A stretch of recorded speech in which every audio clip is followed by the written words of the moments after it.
out the new Cessna 414 from Flightsimaware. We're going to be doing a full review of the aircraft, taking it up for a quick spin, getting an idea of how it flies, and whether or not it's an aircraft that you should grab. If you are interested in acquiring any of my Overkills tutorial guides for Microsoft Flight Simulator, please consider joining me on Patreon. Patreon subscribers level tier 2 and above have access to all of my guides, as well as any future updates and future guides that will be coming down the road. Link to Patreon can be found in the description below.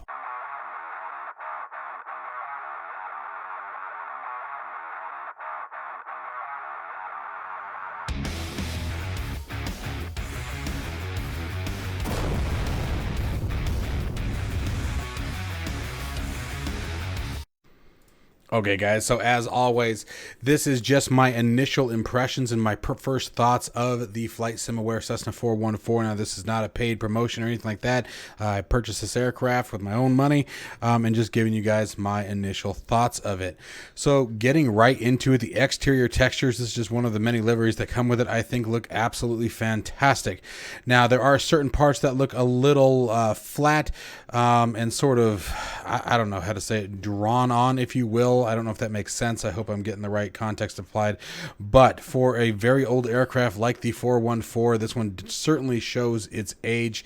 I actually kind of like the dirt and the wear and tear on it. I mean, you can definitely see this aircraft's been around a little bit, but everything seems to be very, very well modeled. We have the chocks, we have tie downs, engine covers, pitot covers, everything that is very, very realistic to a parked Cessna 414. I mean, look at all the flags all over the control surfaces and the sensor information, or the sensor tubes. Everything just looks really, really well done. This is probably one of the better displays of a parked aircraft that I have seen yet in Microsoft Flight Simulator. You guys know from previous videos that I am very big into those kind of details. I love seeing that kind of stuff. It's fun for content creation or just the average Joe flight simmer who just enjoys having to quote unquote simulate some of the real world experience that's required to get these aircraft ready for flight. So we're not going to spend too much time on the exterior. I really want to get up and fly this aircraft. I have yet to fly it. Now, when it comes to the startup procedure, I do want to give you guys a heads up. We're going to be doing an auto start for today's flight, but I can tell you right now we will be taking a peek at the checklist so you guys can see how extremely thorough it is. So the first thing that I want to take a look at obviously is the interior textures, and again, right on par. I have no issue with really anything. It's an aircraft that is showing its age. I mean, right down to the carpet, you know, that nasty old, I'm sorry if I offend anybody, but 1960s, 50s, 70s looking carpet style. Even got the shag on the pilot and co-pilot seats here. But the cabin view looks absolutely wonderful. I know much of the cabin is interactable. Turn my sounds down there a little bit. They're a little high. Probably should turn them up a little bit for you guys. But again, plenty of things to interact with throughout the aircraft, including the rear doors, which we'll be checking out in just a second for boarding and deboarding the aircraft. Obviously, you have the ability to remove the yokes that you're choosing. Just great care was taken into detailing every little thing on this aircraft. Oh, I can't move the air vents. Gosh, that's it. I'm done with this aircraft. Kidding.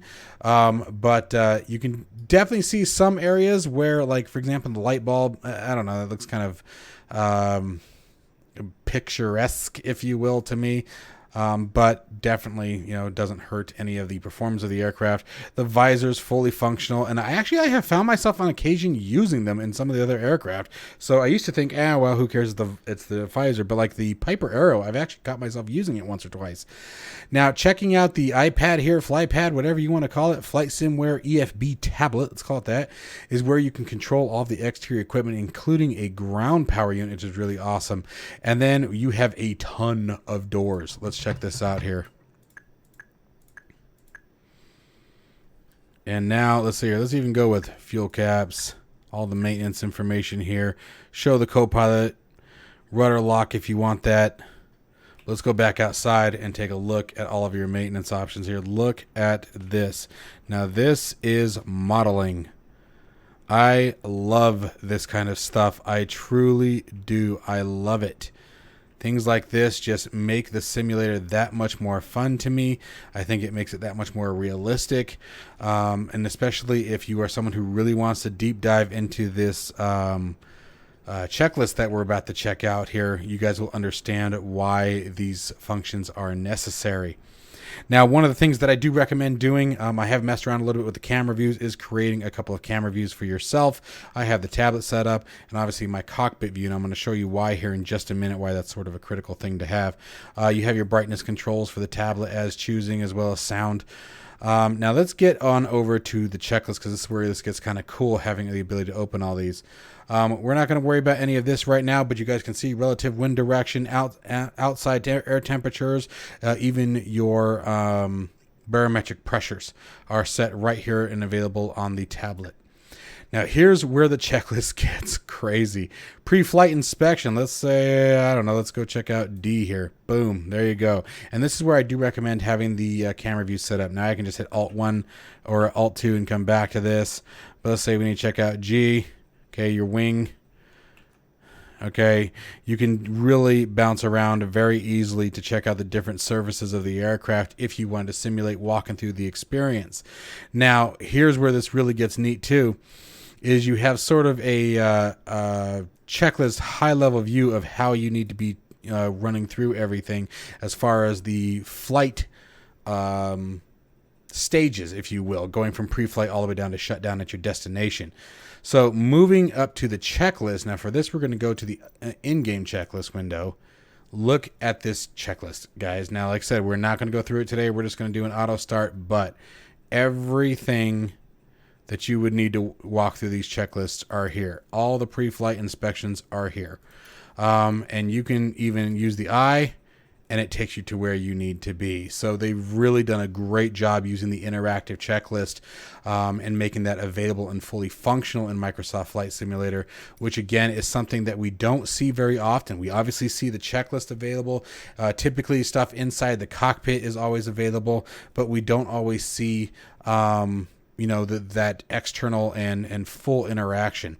I mean, it literally does not matter what you click on. You have access to it and illuminates everything, so it makes it very easy to learn the aircraft, in which I will definitely be doing at a later time and going through this in detail. So with that in mind, let's close the checklist down. We're going to come back to our pad here and start closing all the maintenance doors, start closing all of our pilot doors. Now you can also go to the back if you choose and actually manually close the cabin doors. If that's something you want to do, that is an option. Let's remove all of our covers, plugs, and chocks. And then we'll just use the tablet configuration to set the current configuration of the aircraft. Oh, that was on the main page. I just realized that. And let's go ready for takeoff. Oh, why isn't it letting me? Is this something that's not functioning?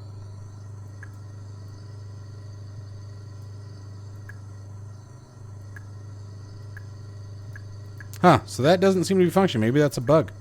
Like I said, it's my first time, so let's just do Control E.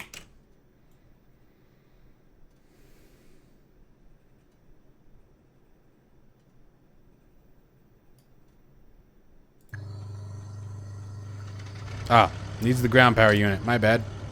Forgot that I shut that back off.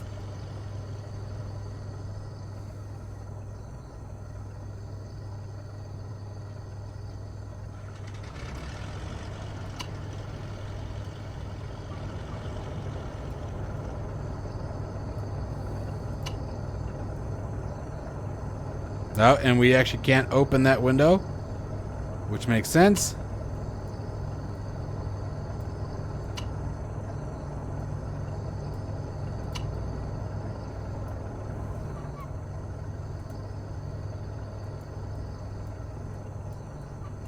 There we go. Window's locked. Let's make sure to lock that one. There we go. And let's take a listen from the outside. Let's turn the GPU off now.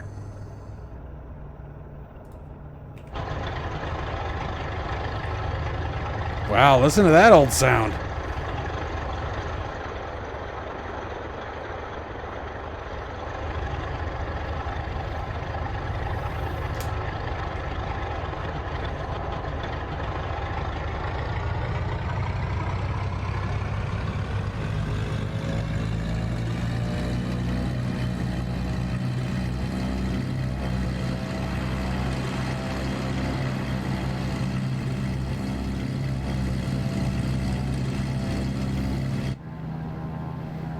that is sounding really good. Really good.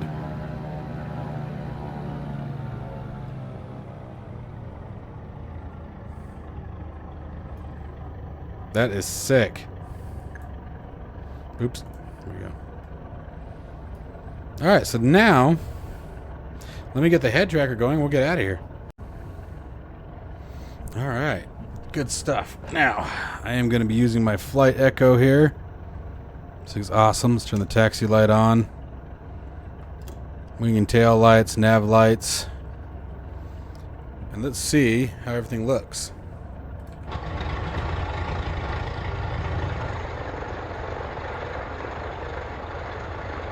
Beautiful job on the lighting.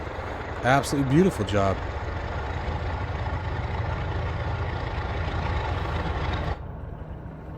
Alright, and finally, parking brake released. Get myself situated here. Whoa. I think we need to come forward a little bit. There we go.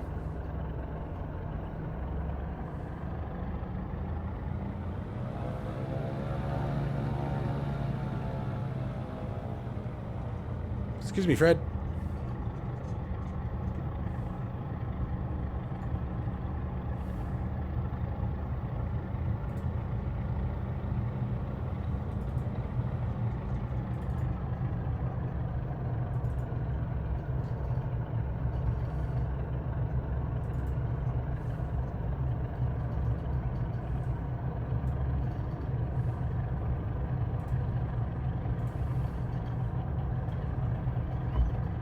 Nose wheel steering is probably more realistic than some I've ever felt before. It's not ridiculously responsive, but can definitely make the turn. It feels very controlled. Maybe stiff is a good way to describe it. Why do we have low volts? That's scary. Did something not get turned on? Let's stop here for a second here. Oh, probably should turn the anti-collision lights on. Why is the battery off? You would think that'd be part of the process there, but alright. That was interesting. So we caught that. And that is the danger of me not using the checklist. Absolutely. But again, you guys can obviously tell the checklist is very, very thorough. I can guarantee a full start from start to finish, cold and dark, is absolutely possible in this aircraft. Got an F-35 doing a vertical landing here.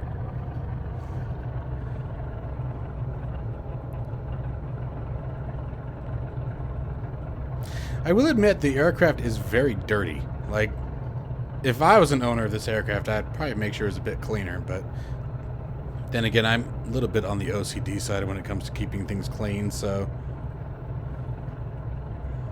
that could be part of that too. Set flaps 1 for takeoff here.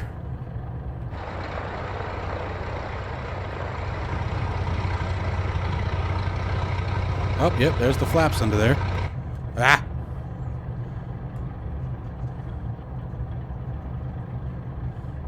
Set our barometric pressure. Altimeter set.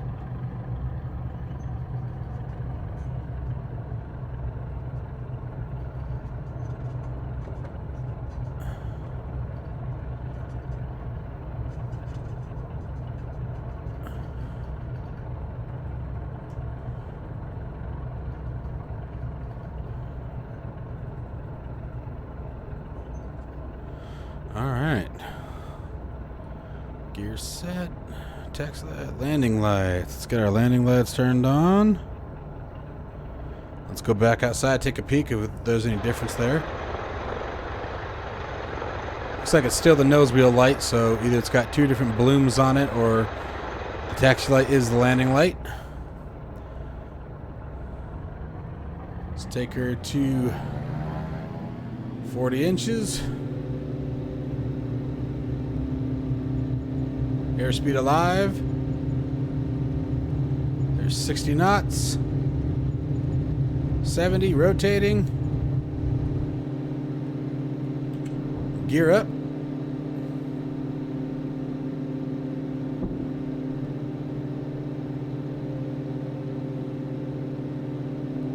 Trim is responding nicely. I'm using the trim right away to start the climb out.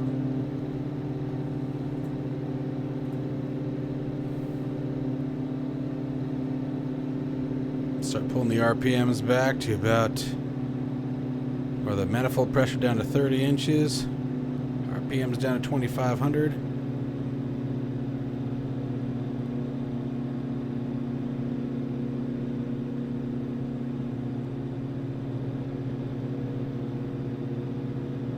Hands off control climb here. We are completely hands off, feet are off.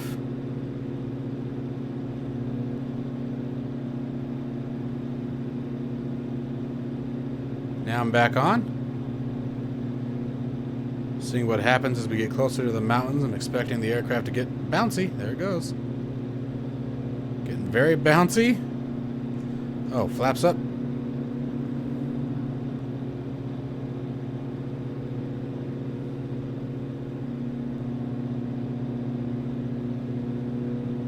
Whoa, that was a good one.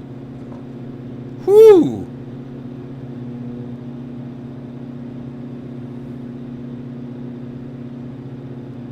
Okay, the flight model is awesome. Digging the flight model right out of the gate. Right out of the gate.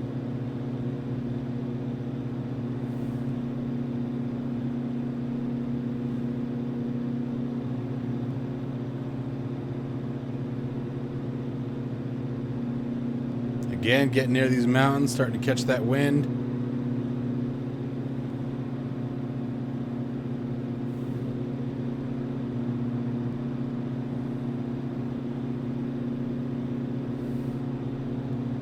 Nice easy climb out, about 150 knots. Let's start trimming her for level flight. Come on.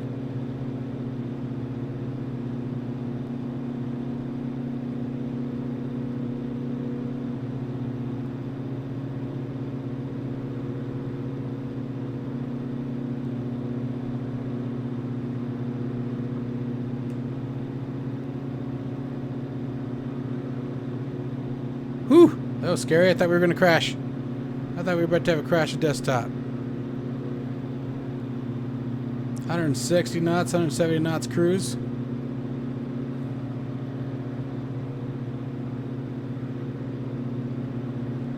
Definitely seems to be very FPS friendly.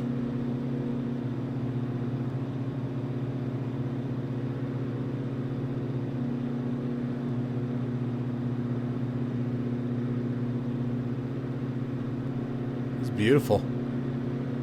Beautifully done. And you can find this for $39.99, I believe US is what it was. I think it was US. But roughly around $40 US, give or take. Again, a link to it will obviously be down in the description below if you guys are interested. But I can tell you right now, from no experience with this aircraft, no understanding of this aircraft, being able to just jump in, do a control start, and yet still feeling the advantages of being in the aircraft, feeling the difficulties of flying it, feeling the enjoyment of flying it, feeling how the weather is impacting the aircraft, the flight model, the turbulence, the way she's turning, the necessity for the coordinated turns, the rudders are very responsive, the stiffness in the nose wheel steering, the detail that's been put into the textures and the instruments that are available in the aircraft, the thoroughness of the checklist and the tablet. This thing is absolutely worth every single penny that they've charged for it. This is a wonderfully done aircraft. I'm very, very impressed with it. And I'm very pleased with my purchase. Very pleased with my purchase. So let's do that golden test here. We're going to go ahead and bring it in for a landing. Again, without any knowledge, I'm sort of going to, ready for this? I'm going to wing it. Boom. Psh. I know. My jokes are amazing. So I'm going to pull some manifold pressure back. The RPM is back. Help slow the aircraft down a little bit.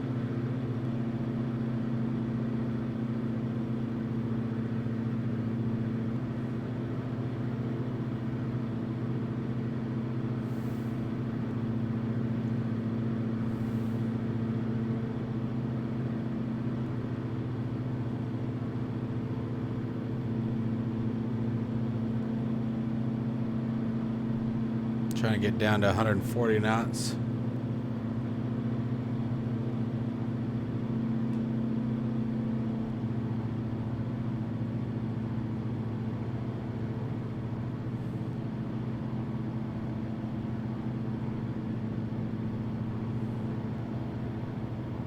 Yeah, the controls, I mean, you definitely have to fly it.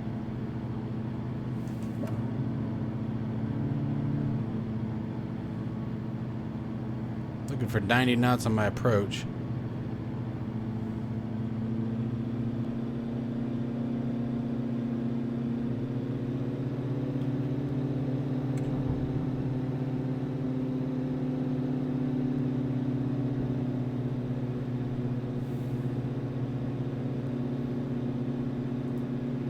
Had to start our recording. So we can catch the landing.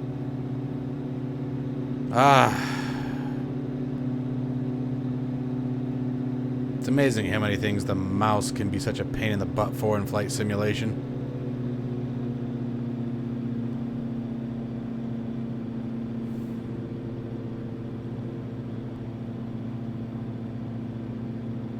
Went wide, went a little too wide.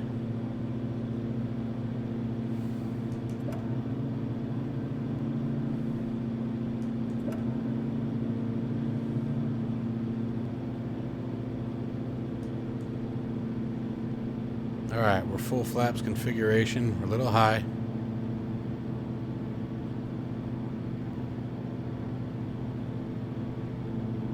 Watching those pappy lights there.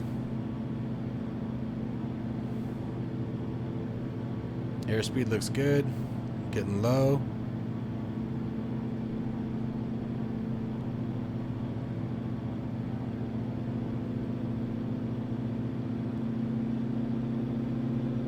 There we go. Back on glide slope. If we trust the lights. Which we're going to for today.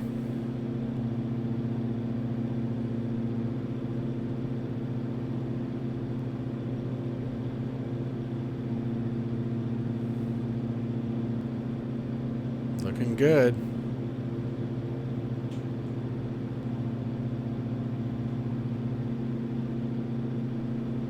And that's what I look for in these aircraft. What's the learning curve? So it's for flight purposes and simulation purposes, the learning curve is very, very nice. Very easy, I would say. If you just want to get up and fly. And then the checklist provides more than enough information to do a detailed start and really dive in. The checklist is amazing. That is a huge checklist. I love the sounds.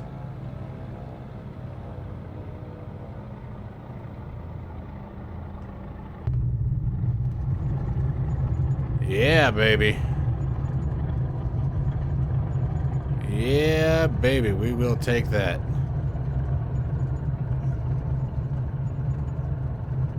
Get some wheel brakes on here.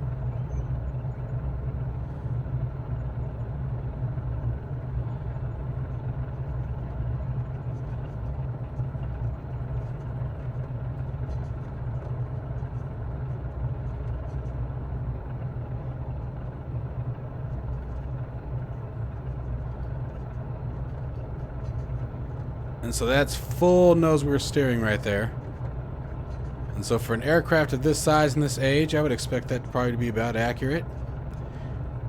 It's more sluggish in the nose than what we would expect from some of the other aircraft, but I don't necessarily believe that that's unrealistic. It's not like some of the default aircraft where just the turn radius is just non-existent. But it's enough where, like, you know, for a full turn, you better make sure you really push that thing in. Okay, so final thoughts here, guys. I really enjoy this aircraft, and I'm really looking forward to learning this aircraft. This one's definitely going to be a channel favorite. I can tell you that right now, just from that little, 10-minute flight that we took there, if that. It really brought a lot to the simulator for me. I absolutely love all of the external features, the doors, the pitot covers, as I mentioned before. The flight model was truly fantastic and fun to fly, and felt like I had to constantly fly the aircraft. At no point during this flight did I feel like I was on rails. I was constantly having to adjust based on wind direction and flight direction, airspeed. As they increase and decrease the engines, you could definitely feel it in the aircraft. You could start to really feel the weight of the aircraft on approach. At the same token, it made lining up for that approach without any experience with this aircraft whatsoever much easier to understand. Now, I believe that right off the bat, especially there towards the end, I think I got a little fast. And what's nice about these kind of flight models is when you get that kind of dedication to it, is that it makes it easy to pick up on, even in simulation, when you're making those kinds of mistakes. So even though I came in fast, I recognized pretty quick that I was fast. I could tell by the way the aircraft was behaving that I was fast. And I think that speaks volumes to the effort that was put into the creation of this aircraft and its flight model. When you can pick up on things like that from a simulator and know, hey, the nose angle's wrong on this, I've got to be fast, without having to constantly check your airspeed indicator, but actually just being able to tell by your approach. My approach and how the nose angle changes what made me check my airspeed and determine, yes, I truly am fast. And these are all things that I think, like I said, speak volumes to the effort that's put into the creation of these aircraft. So keep in mind, through this whole flight, I've had no experience with this aircraft other than what you guys saw today and setting up a couple of cameras before the recording.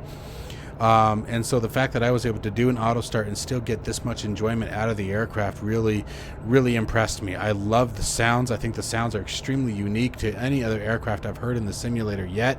Not to say there aren't plenty of good ones. You guys know there's tons of good sounds, but it's unique to this aircraft, and you can tell right away that the sounds are unique to this aircraft. So the Cessna 414 from Flightsimaware absolutely gets the overkill thumbs up. Really glad that I purchased this aircraft, and I will definitely be diving deep into it and learning how it operates and how to truly fly it according to real-world operation. Let me know what you guys think. If you guys on the Cessna 414 down below, I'd love to hear from you. If you pick it up, come back to me and tell me what you guys think of the aircraft, and tell me if you agree with my assessment of the aircraft. As always, guys, stay safe and healthy, and I will see you in the next one.